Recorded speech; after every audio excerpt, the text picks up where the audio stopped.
conversation avec Pascal Urien, chercheur à l'Institut Mines Télécom.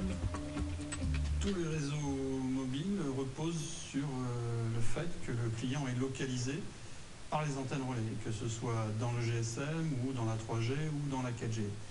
La localisation par antenne relais a une précision de l'ordre de 100 mètres, ça dépend un peu de la densité des antennes relais. En clair, Pierre et Christian sont géolocalisés de la même façon par les antennes relais.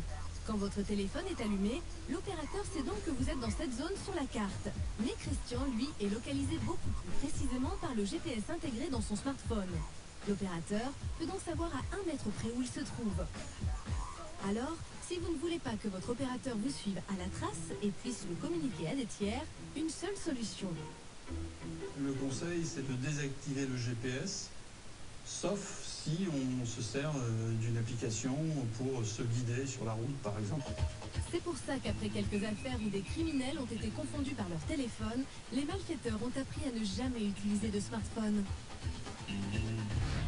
Dernière interrogation, la carte bancaire. Peut-on vraiment s'en passer et comment l'utiliser en toute sécurité? Retrouvons Pierre et Christian pour un dernier test, retirer de l'argent liquide.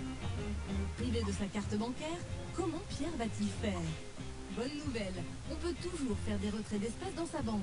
Pour cela, il suffit de se rendre au guichet avec une pièce d'identité et pour certaines banques, un chéquier. Au total, 4 minutes 27 secondes pour ce retrait. Christian, avec sa carte, va 4 fois plus vite. 1 minute top chrono. Sur Internet, difficile de se passer de carte bancaire. Mais en payant en ligne, on prend aussi des risques, comme Christian. Je me suis fait, on va dire, pirater mon numéro de carte bleue et je fais très attention à ce que ça ne m'arrive pas une nouvelle fois. Rassurez-vous, seulement 0,3% des paiements en ligne sont piratés. Pour vous protéger, achetez sur des sites connus et vérifiez la présence d'un cadenas et de la mention HTTPS sur la page de paiement. Cela signifie que vous êtes sur une page sécurisée. Pour encore plus de sécurité, on peut payer sans donner son numéro de carte bancaire en utilisant par exemple une carte prépayée chargée du montant que vous voulez. Mais le top du top, niveau sécurité, c'est la e-carte bleue.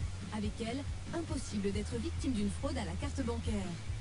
Une carte bleue, c'est un numéro de carte bancaire qui est généré à votre demande pour un montant donné et avec une date de validité donnée. Donc ça veut dire que ce numéro n'est valable en gros que pour une transaction.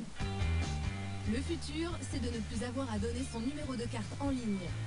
Pour le reste, si vous voulez préserver votre anonymat, pensez à désactiver le GPS de votre smartphone ou à payer avec une carte bancaire éphémère.